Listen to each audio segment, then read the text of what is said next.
Hello and welcome to all our viewers in Nigeria and around the world to News Cycle on Global Television, coming to you live from the nation's capital, Abuja. I am Ramsey Enoch.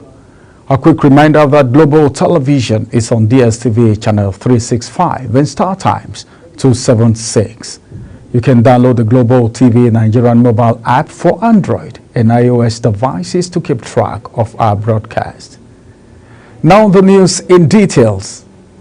In a major step towards resolving the prolonged political crisis in Rivers State, President Bola Tinubu has convened a high-level peace meeting at the Senate House in Abuja, bringing together key actors in the conflict for a rare face-to-face dialogue.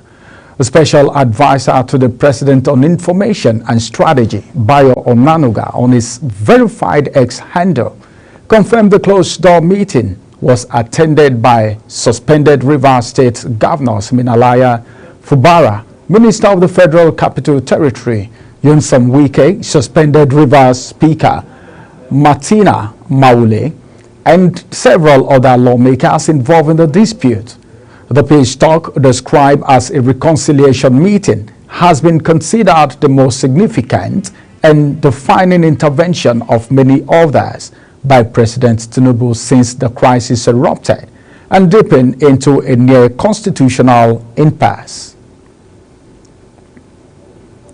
The Independent National Electoral Commission, that is INEC, has convened a meeting of the Interagency Consultative Committee on Election Security as part of preparation for upcoming electoral activities. The meeting is focused on security arrangements ahead of key elections and the resumption of voter registration. Hassan Kabir reports. The Independent National Electoral Commission Chairman, Professor Mahmoud Yakubu, highlighted 4 major electoral activities on the calendar, which include the Federal Capital Territory Area Council election, the nationwide by-election, and the off-cycle governorship election, and the resumption of continuous voters registration exercise. First is the conduct of by-elections to fill vacancies in 16 constituencies, in 2 senatorial districts, 5 federal constituencies, and 9 state assembly constituencies. The by-elections will be held in 12 states of the Federation, involving 32 local government areas, 356 wards, and 6,987 polling units. The by-elections will be held on the 16th of August 2025. The second activity is the off-cycle governorship election in Anambra State, scheduled for 8th November 2025. Related to the election in Anambra is the resumption of the continuous voter registration in the state from 8th to 17th July 2025. While addressing security concerns, Professor Mahmoud Yakubu called on all security agencies to provide adequate protection of lives, electoral officials, and materials before, during, and after the polls. He reiterated the Commission's commitment to working with security stakeholders and ensure credible and violence-free election. I call on security agencies to make adequate and proactive arrangements for the protection of personnel and assets to be deployed by the Commission and all stakeholders for these activities. As Nigeria moves closer to another round of election, the collaboration between INEC and security agencies remains vital, with preparations underway. All eyes are on the Commission to deliver a process that is peaceful, inclusive, and credible. Hassan Kabir reporting for Global TV. President Bola Tinubu has commissioned the newly completed Kabusa-Keti Road in Abuja as part of efforts to improve infrastructure and ease transportation within the Federal Capital Territory. The President, who was represented by the Speaker of the House of Representatives, Tajuddin Abbas, emphasized the administration's commitment to delivering critical road projects across the country. Our FCT correspondent Godwin Sunday has more details. It's a day of celebration for residents and commuters as the long-awaited Kabusa Road is officially declared open. The Kabusa Road Commission forms part of the ongoing effort by the President Bola Ahmed Tinubu's administration to prioritize infrastructure as a catalyst for national development. Representing President Bola Tinubu, the Speaker of the House of Representatives, Tajuddin Abbas, commended the Federal Capital Territory Administration for fast-tracking construction and delivering a modern road that is expected to decongest traffic and improve connectivity between Kabusa and surrounding communities. Transformational. This vital infrastructure connects communities, unlocks economic potential, and affirms our administration's commitment to equitable development across every corner of our nation. While speaking at the commissioning, the Federal Capital Territory Minister, Barrister Nyesom Wike, emphasized that the project demonstrates the resolve of President Bola Tinubu's administration to bridge infrastructural gaps and make life easier for Nigerians. The importance of this road is why you can see the communities have come out here in their numbers to celebrate it. And that is what government owes. When the people are happy, government will be happy. When people talk, you see, when government does its own work, you'll see the reflection in the faces of the people. It is expected that the road will boost economic activities and enhance safety for residents. Godwin Sunday, reporting from Kabusa Road in Abuja for Global Television.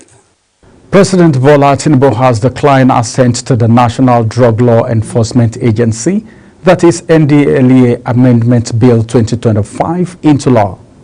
In a letter addressed to the House of Representatives and read on the floor by Speaker Tajuddin Abbas, the President cited constitutional and transparency concern for withholding assent.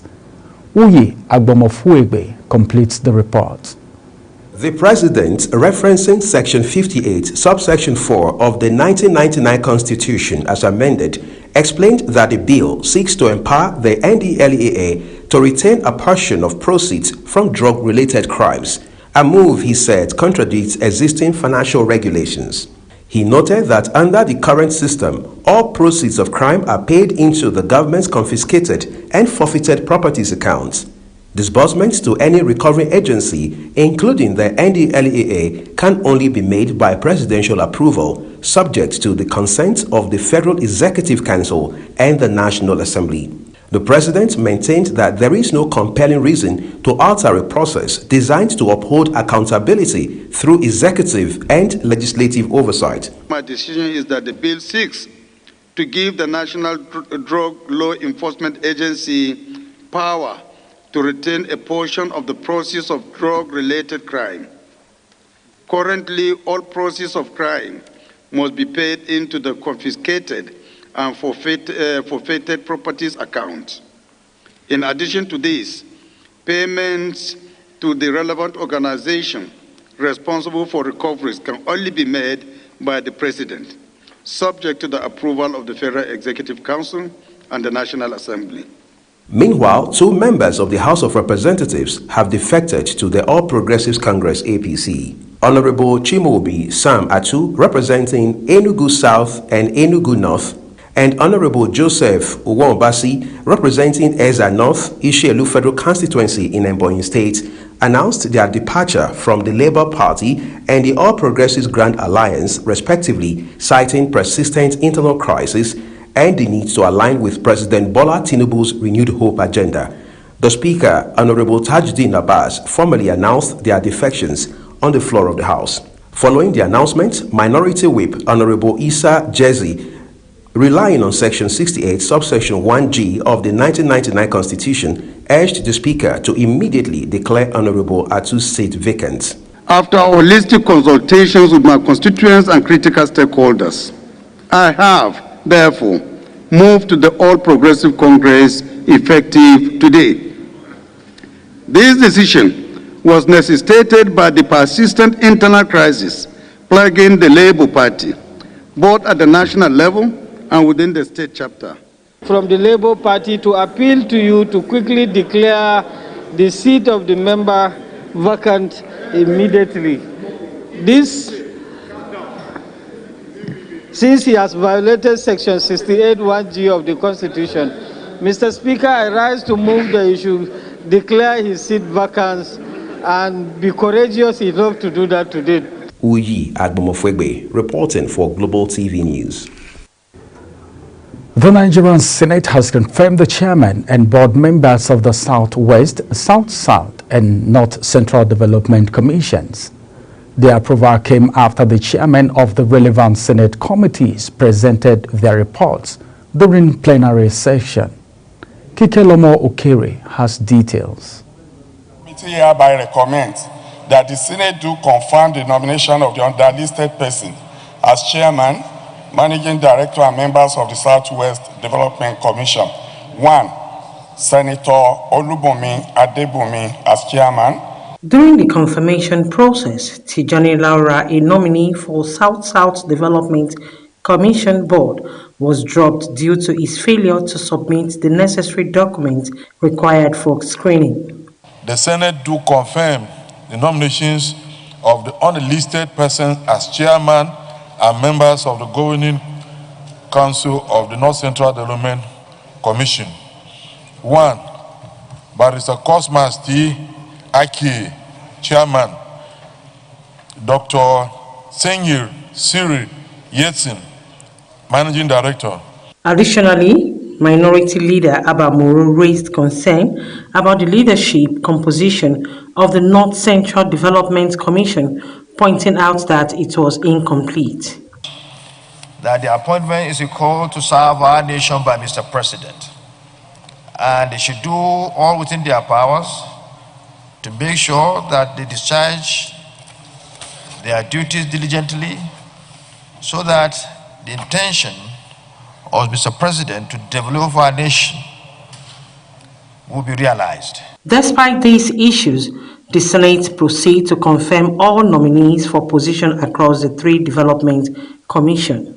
In a similar development, the Senate confirmed the appointment of Oludare Sunday and Kabir Katata as the new Managing Director and Executive Director of the Nigerian Deposit Insurance Corporation, NDIC. The confirmation took place during Thursday plenary following the report by the Senate Committee on Banking, Insurance and Other Financial Institutions, chaired by Senator Adetokunbo Abiru. The Committee on Banking, Insurance and Other Financial Institutions, after robust engagement with the nominees and being satisfied with their experiences, performance and academic qualifications, hereby recommends as follows: that the Senate do confirm the combinations of the underlisted as Managing Director and Executive Director of NDIC. 1. Mr. Thompson Oludare Sunday as the Managing Director. Mr. Thompson Oludare Sunday is hereby confirmed as the Managing Director of the Nigerian Deposit Insurance Corporation. The nomination of Dr. Kabir Sabu Katata is hereby confirmed as the Executive Director of the Nigerian Deposit Insurance Corporation. Following Thursday's confirmation, Oludare and Katata are expected to immediately assume their role at the NDIC, a key institution in safeguarding Nigeria's banking system and depositors fund. Kikelomo Okere, Global Television News. Deputy Senate President Barau Jibrin has reaffirmed his loyalty to President Bola Tinubu, reaffirming him as a political father and pledging to execute any directive issued by the president. Global Television correspondent has the details. Speaking to journalists at the National Assembly, the Deputy President of the Senate, Jibrin Barau, provided an update on the upcoming Constitution Review Town Hall meetings set to take place nationwide, highlighting the collective nature of President Tinubu's success. Barau stated that when the president succeeds, we all succeed. Whatever the president, let me tell you, I'm very loyal to him. Yes, but you see, Mr. President is a very kind-hearted person. When we had our problem in Kano, he was the one who resolved our issues for us and made it possible for me to be given the ticket to come to the Senate. He stood by me to become the Deputy Senate President. So if today, if at the time, if the time comes, and you said, I want you to work with me, well, I'll say thank you, sir. Senator Barrow also outlined the Senate's comprehensive approach to the Constitution review process, stressing the critical role of inclusivity and public engagement. He revealed that the Senate Committee on Constitution Review has received numerous memoranda and bills from Nigerian citizens and civil society organizations. To have zonal public hearings where we allow Nigerians will be given the opportunity to come in to ventilate their views with respect to their to whatever they feel should be done to the Constitution. So what we are going to listen to hear from these people, from our people in the zones, is not restricted to what we have gotten.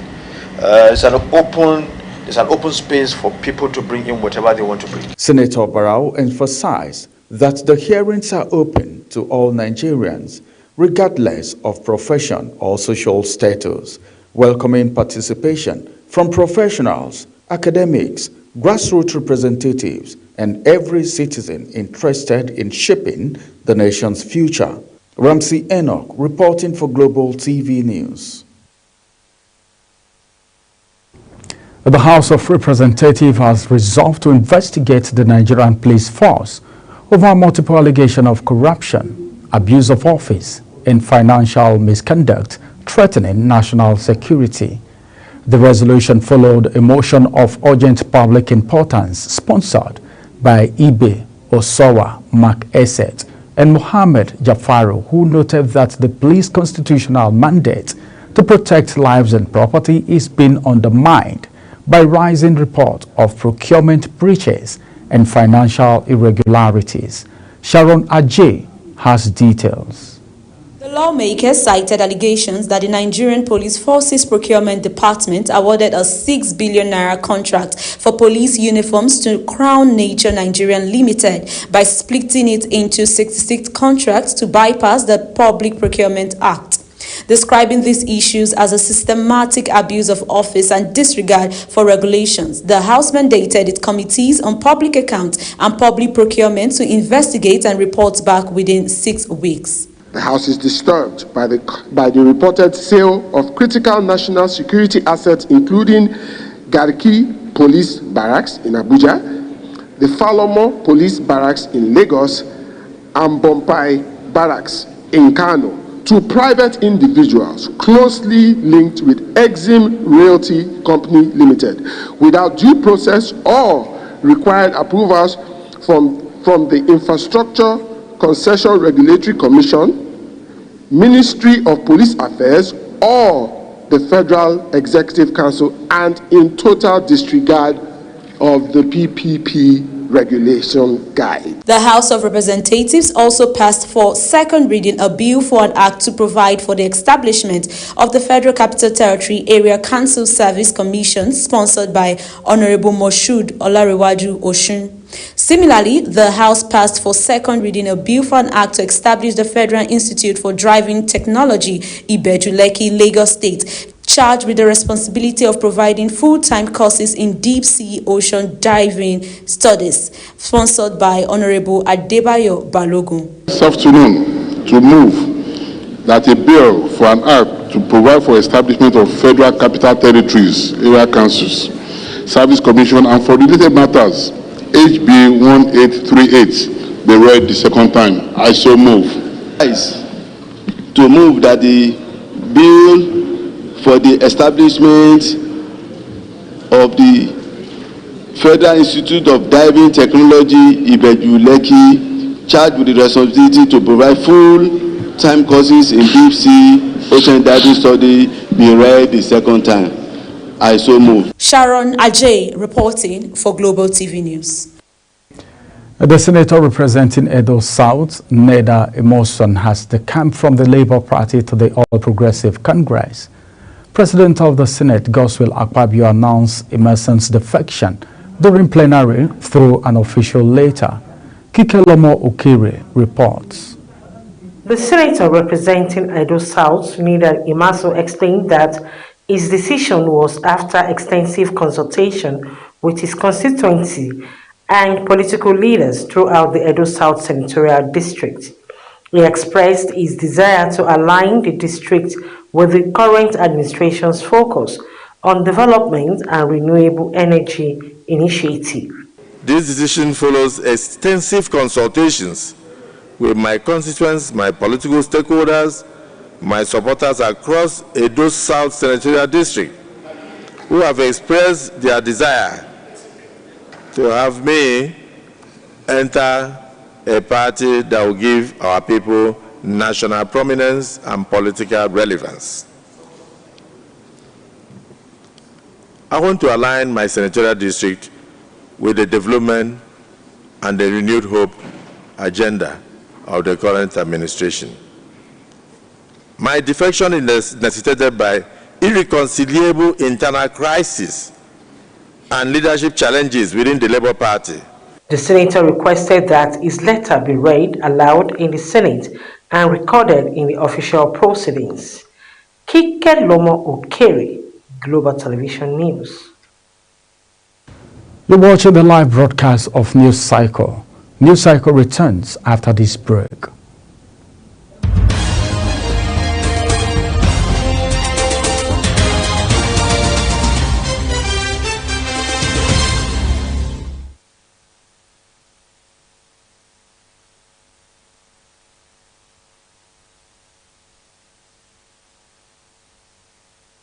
Now from the world of business, China has confirmed the detail of a trade deal framework with the United States, stating that Washington would lift restrictive measures while Beijing would review and approve items under export control. China also committed to easing some non-tariff countermeasures, but U.S. officials later accused Beijing of violating the pact and slowing down export license approval for rare earth. And now from the foreign scene, Iran foreign minister has admitted that excessive and serious damage was done to the country's nuclear site in the recent U.S. and Israel bombing. Abbas Arachi told a state broadcaster that an assessment of the damage is being carried out by the Atomic Energy Organization of Iran. However, hours earlier, Iran's Supreme Leader Ayatollah Ali Khamenei said the strike did not disrupt the country's nuclear program. Meanwhile, Japan has condemned U.S. President Donald Trump for comparing recent U.S. strike on Iran to the bombing of Hiroshima and Nagasaki that ended World II. About 14,000 people died when the U.S. dropped atomic bombs on the two southern Japanese sites in August 1945. Survivors lived with psychological trauma and heightened cancer risk to this day. And now to the world of sports. Nigeria sprint stars Favour Ofili and Rosemary Chukwuma have been confirmed for the 2025 ATX Sprint Classic scheduled for Saturday, June 28 at Southwestern University in Georgetown, Texas, where they will go head-to-head with some of the world's fastest sprinters in the world's 100-meter event. Ofili returns to track for the first time since making global headlines in May when she shattered the women's 150-meter world record at the Addis Ababa Atlanta City Games with a blistering 15.85 seconds. The 22-year-old sprinter, who also holds the Nigerian 200-meter record at 21.96 seconds, remain one of the most versatile and dominant forces in global sprinting. Her 100-meter season best of 10.94 seconds makes her one of the watch in Texas.